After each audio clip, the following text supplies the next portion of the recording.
Hey everyone, it's Jerry at the Fledge, and welcome to another episode of Every Damn Day. I'm sitting in the sanctuary in my pretty much my normal spot right now.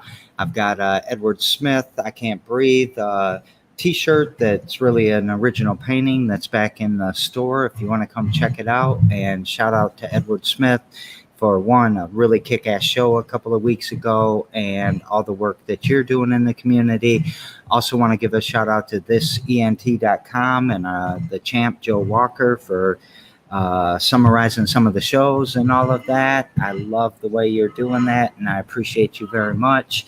And then also want to give a shout out to our suicide prevention group that meets here at the Fledge, usually out in the yard, every Sunday at 6 p.m. So if you're Lansing person, I actually don't know that we have a geographical boundary. So if you're interested in helping out with suicide prevention, it is direct action. It is work to be done. And if you'd like to help, come show up at 6 p.m. every Sunday. For a long time. So hold on one second. You have to go back out and find someone else. I'm in a live show right now. So our guest today is Charla. How you doing, Charla? Hey, Jerry. I'm doing pretty well. How about you? I am doing well, too. So what you been up to today? Well, today I took a class on budgeting for research development projects at MSU, and I met with one of my co-authors on an edited volume that I'm managing on evaluating participatory mapping software, which will be published by Springer in 2023. And I met with one of my dissertation committee members, Will McClintock at C-Sketch, to catch up and talk about his launch of C-Sketch 2.0, which is a GIS software used across the globe to plan marine protection zones to ensure ecological stability. So, and then I'm here. So thank you so much for having me. Well, thanks for being here. And well, you just gave a couple of shout outs, but do you want to give any shout outs in addition? The first one I'd like to give out is to the Michigan Cannabis Freedom Coalition. You guys just got Rudy Gamo commutated. So good job. I'm so proud to be able to say that you guys are my colleagues and that I help, to do anything I can to support what you guys are doing. And I hope you guys go to their website and donate so that we can ensure that more people who have been put unfairly into prisons and jails for cannabis-related charges are let go. Do you happen to know that website? Yeah, actually I do. It is, and I should be able to bring it up, but I have a new computer right now. Well, if you see the private chat over there, if you don't see the comments, which sometimes the guest doesn't, there you go. Yep, it's mifreedomcoalition.com, and I can drop that into the chat. So, please do go and support them. There's still, unfortunately, a lot of people trapped in our criminal justice system for cannabis-related charges, despite it being legal recreationally and medically. So, trying to keep people out of jails and prisons is a really important issue, particularly for us here in Michigan. Yeah, it's been a theme in the last few weeks on my show. Different people have come in and talked about the legacy market, not the black market, not the brown market, and it's the legacy market, and it's not fair what we're doing. So, yeah, I mean, it ruins people's lives. So I'm currently working on a book that I am kind of creating with a lot of my friends and family who have been impacted by drug addiction here in Michigan, and having a greater conversation by contextualizing the war on drugs nationally, and also some of the differences between rural and more between urban versus rural drug addiction, because I do think that there are some differences involved. But one main theme out of the 12 interviews that I conducted with people who have either had substance abuse problems actively or in the past, and then those who have been impacted, And one thing that they have attributed risk to is the over-policing of communities, particularly youth and particularly Black and non-white individuals. Yeah. So before we get into too many of your projects, Too many projects. let's talk about you a little bit. Where were you born and raised, and where'd you go to school, and what brought you to what you're doing? I was born at Sparrow Hospital in 1989. My mom was 18 and my dad was 17. My dad had some substance abuse problems, so he left before I was born. And I grew up in a trailer park off of MLK and went to school for a while at Maplewood Elementary and Walter French Academy before moving to Florida. Moved around a lot. And then moved back to and had to go to Charlotte High School, where my dad's from. So I actually graduated in Eaton County from high school, and then moved back to Lansing to go to LCC and then MSU, and then promptly left for my master's degree and didn't come back for about 7 years. What was your undergrad degree at MSU? Global studies in the arts and humanities. So I specifically focused on communication as a tool to resolve conflict and promote social justice issues. Did you say where you went and worked on your master's? My master's was at the School of International Training in Brattleboro, Vermont. It's a subsidiary of World Learning and the Peace Corps. So my dream was always to go to the Peace Corps, and I was accepted, and I was supposed to go to Cameroon in 2014. But I actually deferred that to go to Palestine and work for the United Nations. And then now I have my son, so unfortunately I'm disqualified from being able to join the Peace Corps. But it's still a program that I very much support, and I hope that we continue. Is that the school in Vermont where you can basically write your own degree? Like you can name it and everything like that? I had an alum about 4 months ago from that university on the show. I wish I could think of his name. We're a really tight network, though. Like when somebody sees that the person is an alumni of SIT, we go through a really profound experience. Unfortunately, they shut down the campus, but for 40 years almost prior, they were bringing together a global cohort, about 100 people, to live on a mountainside in the middle of nowhere. And we're asked to take full classes on things like listening and communication and intercultural communication, and about the foundational principles of like consensus building and community building. And then we kind of build a degree very much embedded in like hands-on technical skills, because coming from a background where neither of my family graduated college, like I wanted to make sure my degree was practical because that's something my mom always told me was important. And so I attribute most of everything I do and the things that I learned back to SIT. So shout out to SIT. Thank you so much. I'll go find that episode and post your twos together so you can maybe watch each other. So after, I don't know, you said 6 years ago, maybe? So I came back to the States to do a PhD. And received my second master's. So I just have too many degrees now. Somebody just needs to throw them aside at them. But so I'm finishing up that right now. I'm supposed to defend this fall and be a doctor. So it's a weird thing to say. So at the same time, you started OT Consulting, if you don't mind me jumping into a little bit. Yeah, which is now this month going to be a full cooperative. So the whole structure I'm handing over to an elected board, and I'm stepping down as CEO and as like the owner of the company. So I'm really, really excited that I found the team that I really believe in, and I'm excited to see what they do. So Organizing Together is a cooperative consultancy and research institute where we use technology to help resolve organizational development issues, which includes all different types of methods and mechanisms, including design, web development, teaching and education, and project management, grant management, proposal development. So We do a lot.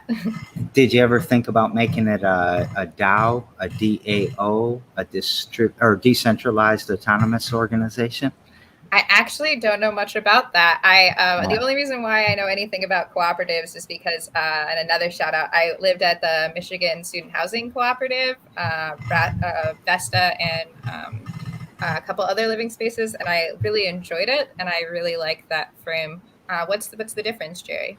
Well, this one is run on the blockchain. It's a crypto technique, and there's lots of consensus models. You build them into a smart contract. You basically propose things, and people vote with their level of participation in previous things. So you can weight it towards, this person's been active. They have a lot of stake in it, and this person is, just coming in and trying to shake things up or whatever. But there's a lot of really cool things, and it locks in the resources until the people vote to unlock it and use it for a particular thing. And then the smart contract takes from the liquidity pool and puts into a budget line item, if you will. And there are mechanisms that make this automatic? Yeah. Yeah. Oh, that's really cool. I'll have to get in touch with you and see what's out there. And maybe the rest of the team would be interested. Yeah, and then it builds in all the corporate governance too. So all your meetings are there, your minutes are basically there. Oh, that's cool. It's really cool. But let's see, Montana will now accept it as a legal entity, like an LLC or an S Corp or whatever.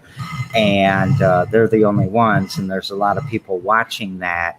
Because the other thing it does is it makes nobody accountable. You can't sue the DAO. You can't hold criminal liability for a CEO because there is no CEO. It's just the DAO. It's just a thing. It's the algorithm that runs the company. So I'm scared of algorithms all the time because definitely. Actually, I was just watching a documentary on this and just about how it creates kind of content bubbles that you can't get out of because it just replicates what they think you want to be seeing based off of your past. I have one of my favorite documentaries might be the one you watched. Was it about the woman who wrote Weapons of Math Destruction? Yes. Yeah, super badass woman right there. Yeah, amazing. Yeah, she changed Watson with her book and trying to do better, but it's super hard. Algorithms are dangerous as shit. It's true. And because we just rely so heavily on them and don't question them, at least for people who aren't familiar with what they are, how they work. I talk a lot about technology literacy and how important it is, particularly as we move forward in creating digital spaces where we live and work, having technological literacy, because it's not equally distributed. And we're seeing particularly elderly people who are getting scammed all the time because they just haven't had the opportunities to have any type of training or education in it. And it's important. And it's a part of lifelong learning that should be a part of our public education system. Yeah. So let's go back to OT a little bit, if you want to, that is. Yeah, that's fine. Do you have any events? Do you want to promote your website? I would like to. We are looking for members. And I don't want people to be deterred when they go to look on our member list and see people with degrees, because we also we have an internship program, and once you complete it, you're more than welcome to join full ranks as a member despite your technical background, because we believe everybody has the capacity to learn something and be useful in supporting community organizations that are impacting our daily lives. So one element that was really important to me, because I used to work, I guess I work again in international development, and I was always made to feel uncomfortable about the power and differential between Western people and going into other spaces and telling them what to do, and then taking that money and extracting it from the community. And also they don't have any stake in the outcome because they can just leave. And so for a lot of times it created a lot of conflict and really stalled development. And oftentimes we talk about development as something over there in that country, but we have a lot of development still to do here in the United States. And I think it's important that we contextualize it in the same language, because we're trying to build a global community that works together to resolve conflicts instead of uses violence to resolve them. So for OT, you can only take projects within your community. You can't take projects in anywhere else. So our hub in Michigan, we only take contracts in Michigan within our own communities, and then the same thing in Massachusetts. And we're hoping to start hubs across the nation, kind of autonomous units, but are still pledged to value and uphold, our code of conduct. As trying to build relationships and build capacity for small businesses, nonprofits, and municipal governments, because we really believe that social change happens at the local level. And I just shared your website there, so thanks for putting that in the chat. Yeah, and I just want to shout out to my team here at OT and the Lansing Hub, and Nicole Reed and Tanisha Richardson, Stevenson, sorry, and we have Jeff, and we also have Zara Ahmed. I just want to thank you guys for really believing in our mission, and I want to throw a link to our design website as well, because our designer, Tanisha Stevenson, she's from Detroit. She is moving from graphic design to illustration. So if anybody needs an illustrator, her work is amazing, and it's all about Black feminine empowerment, which I think we really need these days. So I just want to give a huge shout out to her, and I hope that people will check out her personal website as well. All right, is that her personal website? So this is our website. Her designs are also on there, showing kind of but it links directly to her personal account as well. Okay. All right. Cool. What else? What else with OT Consulting, or what's going on? I don't know if you want to name the university that you work for now and anything there. Yeah, so I'm working for Michigan State University, their Global Ideas Innovation and Development. And so we specifically focus on helping faculty coordinate multi-college, multi-department, multi-partnership USAID grants. So we have projects on the ground in Africa, and in Afghanistan, actually, and I'd like to touch on that a little bit today. So we're doing really great, interesting work that is spearheading innovative research. And I just want to thank my team, Callista and Anne and Alan, for all the amazing work that they do. Nice. So let's touch on Afghanistan. Yeah, let's do that. So I don't have any personal experiences there. I did work in the Middle East for a year, and I have had a friend close to me who's worked there for, I think, now 7 years. And obviously at SIT, we had international students from Afghanistan. And in my first book that I ever wrote, I talk about this experience that was really profound for me. So I've been teaching English to refugees here in Lansing for a couple years. And that's how I got involved in working in refugee camps and working with refugees. And one of the students wanted to give a talk about Afghanistan because there were a lot of misconceptions by Americans. And so she held this of her own accord on campus, this kind of meeting, and we went and spoke with her. And it was the first time in her life that she had never had the opportunity to not wear hijab. And she was talking about how she doesn't want to wear it here because she wants to take this opportunity to refocus on her religion and her practice in a way that separated this deeply entrenched conflict against with the Taliban and the Mujahideen and all the other conflicting areas there that seem to have a larger impact on women, where women don't really have a say on the war. And we had another Muslim student from Chad who was there, and he asked a question, and he stood up and he said, aren't you going against God by not wearing your veil? And he wanted to understand how she could, do that to her God. And she said, well, nowhere in the Quran does it say that I need to cover my entire face or my hands or my legs, or it says to dress modestly. And it also says that men should pluck out their eyes if they could not stop looking. And we were astounded to watch, because this is was probably one of the first times in her life that she was able to speak to a Muslim man in that tone. And he was very upset, so he left the auditorium, actually. But I remember that being a really huge experience for me. At that point, I'd only ever been to Western nations, so in Europe. And there's obviously a lot of misconceptions about Muslim women and their role in different societies. And we often don't understand how complex and different it is across geographies. And then when after I had went and lived in Palestine, where many women choose not to wear hijab or wear it in different ways that would not be haram in parts of the Middle East.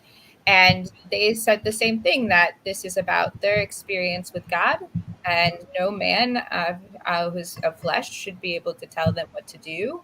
And that it is empowering to be able to just to choose. Yeah. And it really made me think about my feminism and the way that we still have so much more work to go here in the United States, despite what some people think, because there's still many women, particularly plus size women, who feel like they can't also wear what they want to wear on a daily basis. So it's different shades of some of the same issues, and that we have a lot to learn from each other, despite where we might think or have oppositional views to one another.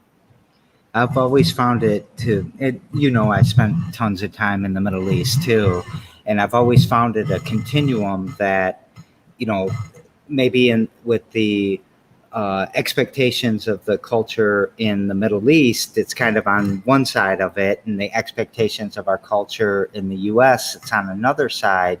But, I think that, again, it's up to the woman, that it should be up to her what she wants to do, how she wants to interact with her God, and all of these other things, how she wants to interact with the community. So I like that we're talking about this, because I think a lot of times, I've also talked to a lot of women that were like, I don't have to do my makeup. I can just throw on my burqa and everything's cool. And I don't think that that's really representative of what you're saying, because I think most women want to have that freedom and want to have that choice. Well, most women that were in a paradigm that allowed that to be a thought would want that thing. Not most, all, I think. Yeah, and I think that there are certain times, as a sometimes more gender fluid person and as a gay bisexual woman, that I cover up to feel comfortable in situations, and I'm happy to have that option, that no one is forcing me to wear a mini skirt and high heels or anything like that too. So I think that they're really the same issue, just different sides of the coin. And what it is about is self-determination and the sovereignty to choose what you want to do in this life. Yeah, I like it. I like that you're putting this out there. So what else? You must do something else. You got Adam. Can I say his got name? Adam. Sorry, Yes. Yeah, no, I it's did that. totally okay. Yeah, I have a 2-year-old. His name is Adam. He is the most amazing thing in my life. I literally I spend most of my weekends with him. So when people don't see me anywhere in person, it's because I literally just work and spend time at home with my son. So sorry, I haven't been a very good friend lately.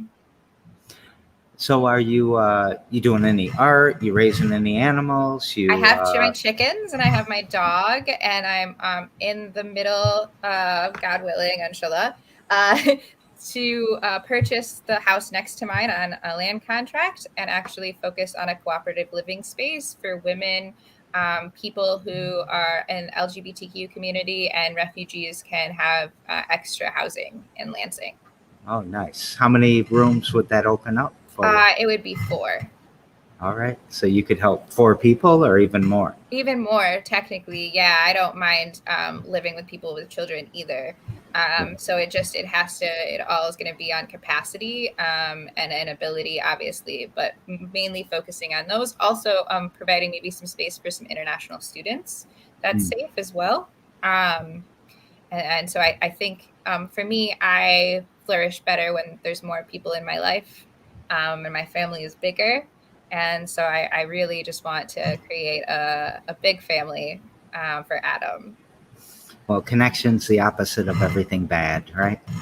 Definitely. So the more around us, the better. What are we forgetting to talk about?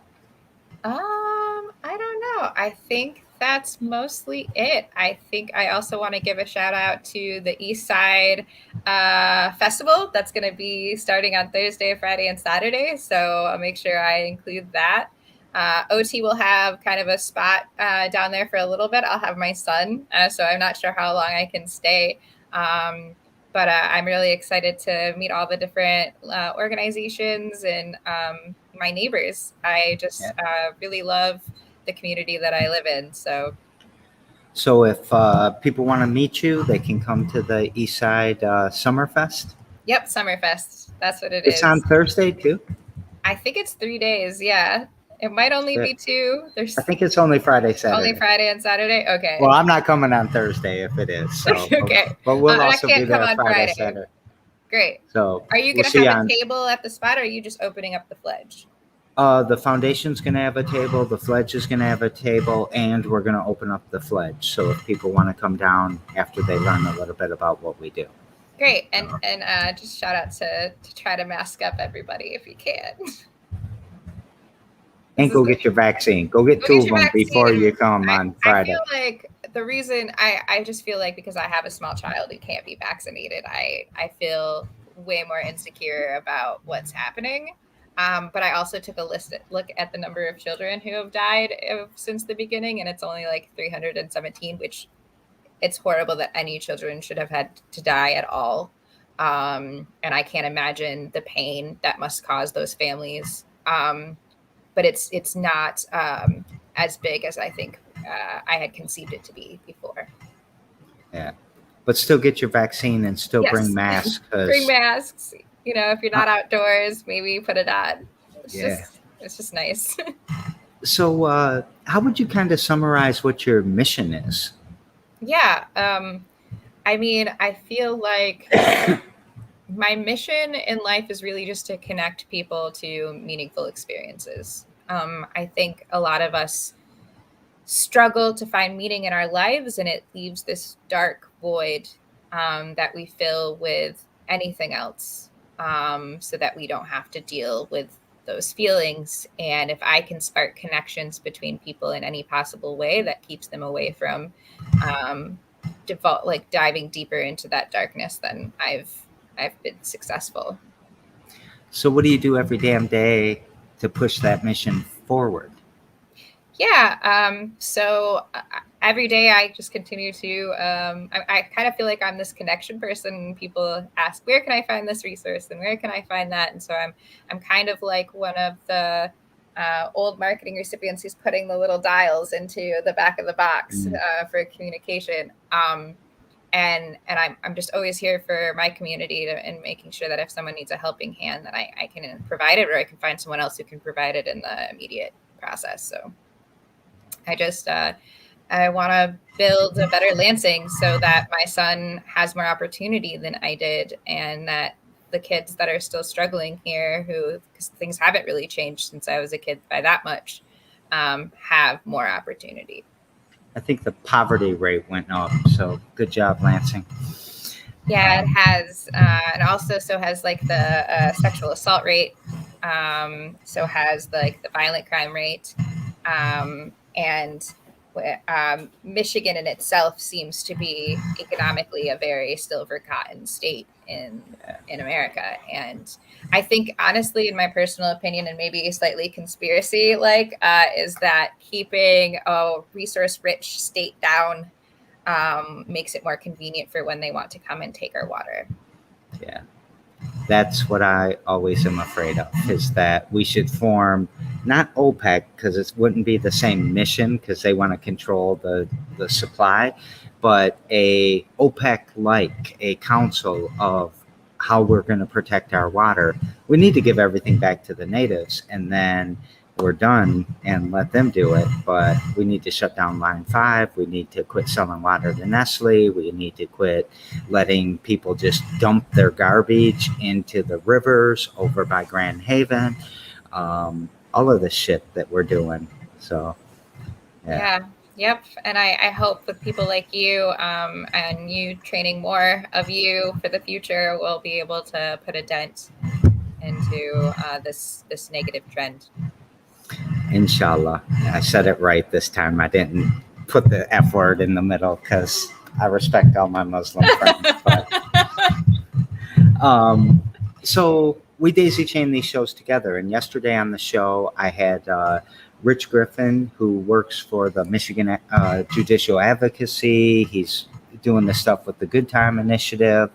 And his question to you is, what's the last book you read and why did you read it?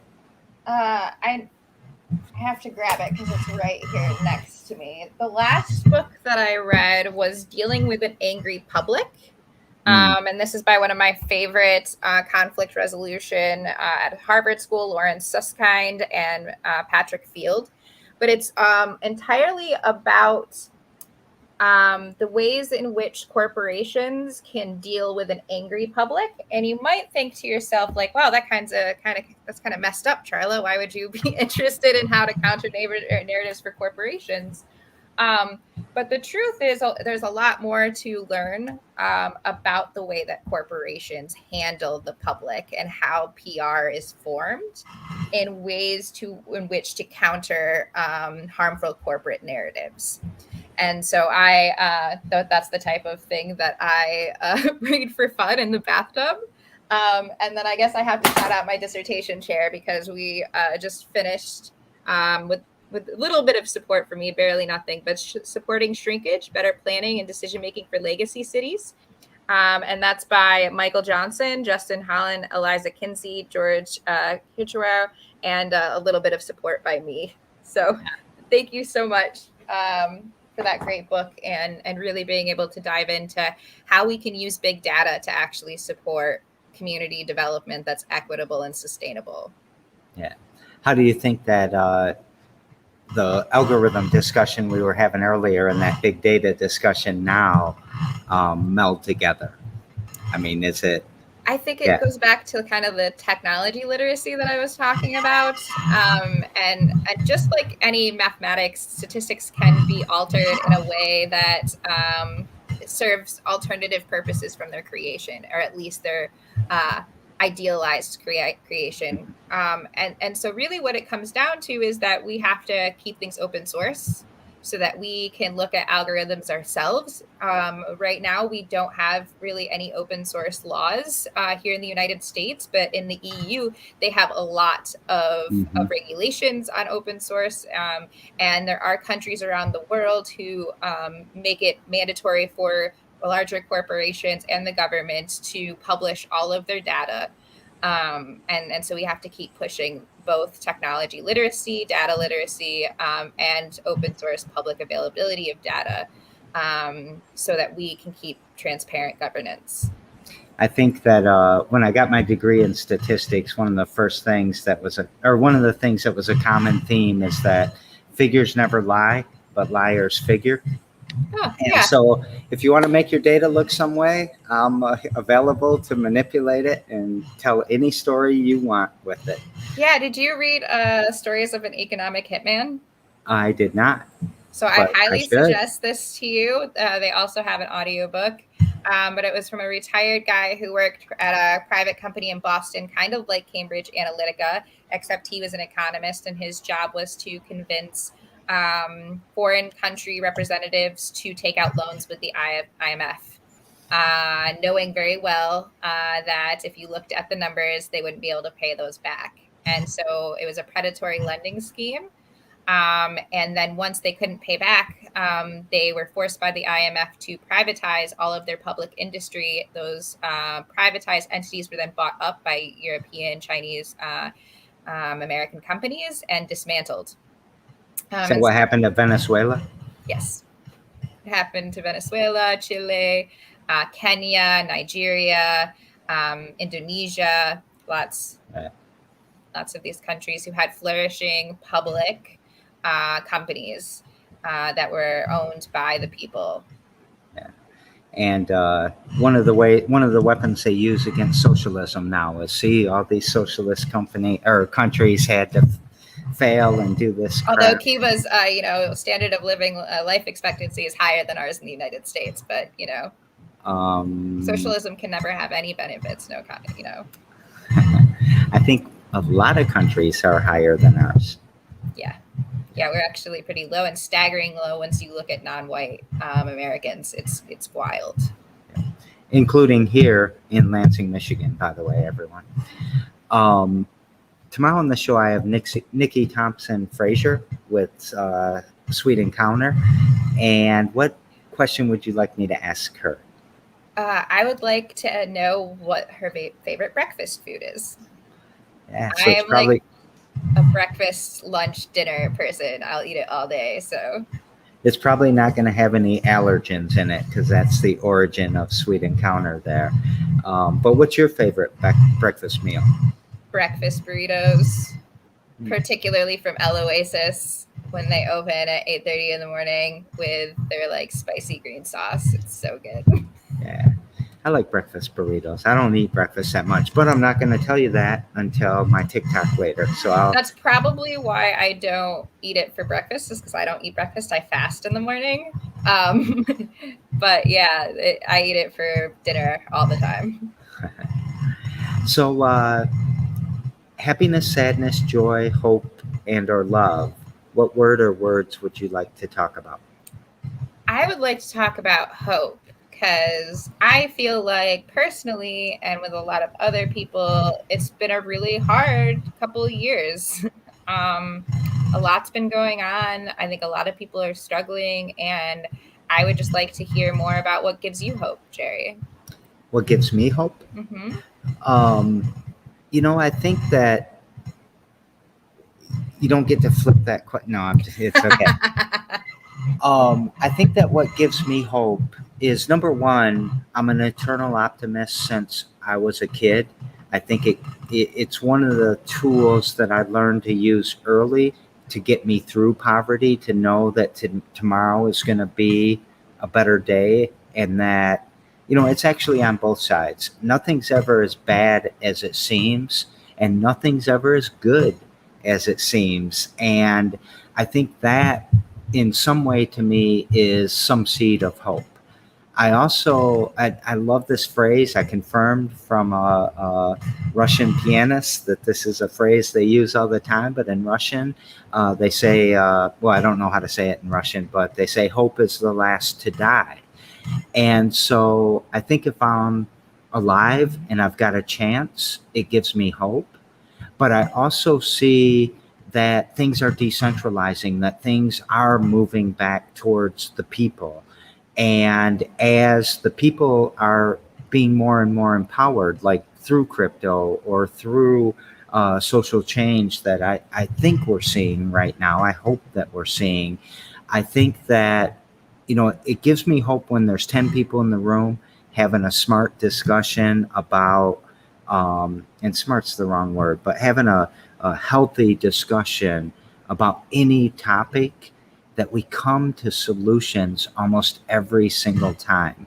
But when it's one leader up there saying this is how we're going to do it, it's almost always a shitty solution. So, people bringing people together, like Organized Together, and building community and seeing maybe a simpler world ahead of us than, and I don't mean simple like old time, I mean a world where we're not trying to consume, where we don't have to buy, the iPhone 12 and a half and then the iPhone 13. And so healthy production, healthy consumption, that's what I think the evil in the world is, once we get past the social justice and the bias.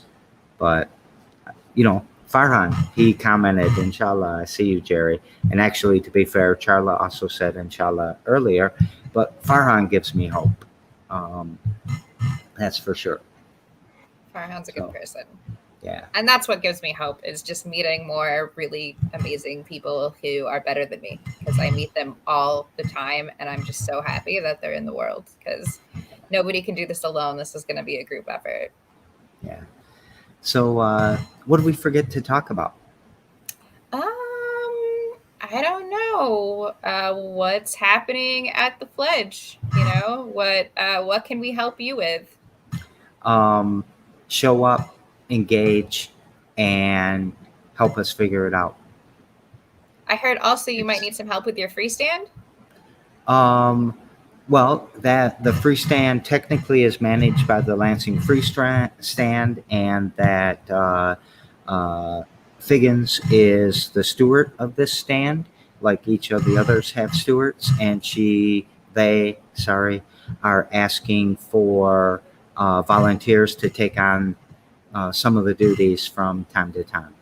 So maybe a day a week. So if anybody's interested, make sure you contact them. I think there's a post on the Fledge group, but maybe you want to repost that again, that information, because I've seen that and I can't commit, unfortunately, to the times that they need it, but I know that there are people willing to do it in the community. Yeah.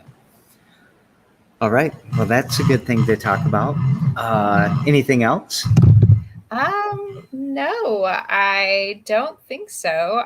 We don't have any events coming up in the immediate future as we transition to the full cooperative. Well, except for the Summerfest. Well, the Summerfest, yep, we'll be there this weekend at the Summerfest, correct. I think we're having another discussion on water protection and water rights at some point in September, so keep on a lookout. We have a Facebook page. We also have a foundation you can donate to, and our foundation is always looking for a couple more board members. What they do is they oversee projects that are submitted by nonprofits who are using technology to resolve inequality or poverty or environmental degradation. And we can help them out financially or also technically, as all of our consultants pledge to give back 20 hours to the foundation's support. So nice. They kind of boss us around and we like it. Well, thank you for coming on the show. I appreciate you. And everyone, every damn day, tomorrow at 2, we'll have Nikki from Sweet Encounter on, and thefledge.com/events if you want to see the rest of the schedule, because everything's mapped out, except for there's a secret on September 2nd that I'm not going to tell you about. So that one's blank right now. And what would you like to take us out with, Charla? Yeah, I just want to throw out some positivity out there and say that we're in this together. And, I'm so thankful to have the Fledge, and I hope that, you will continue your work, Jerry. I know it's not always easy for you, and I know that it's you're more than a full-time job. You are kind of like our older sibling of everyone on the East Side, and we just really appreciate you. So thank you so much for having me on here. You can promote me to uncle and call me an old man. That's okay. I didn't want to call you out like that, Jerry. Well, fine. It's no problem. It's no problem. Yo, old man. Yeah. Well, thank you very much for coming on the show, and thanks for those good words. And everyone, we love you, and we will talk to you later. Come by tomorrow at 2. And don't forget the Summerfest. We should promote that more. Yeah, definitely. Thank you so much.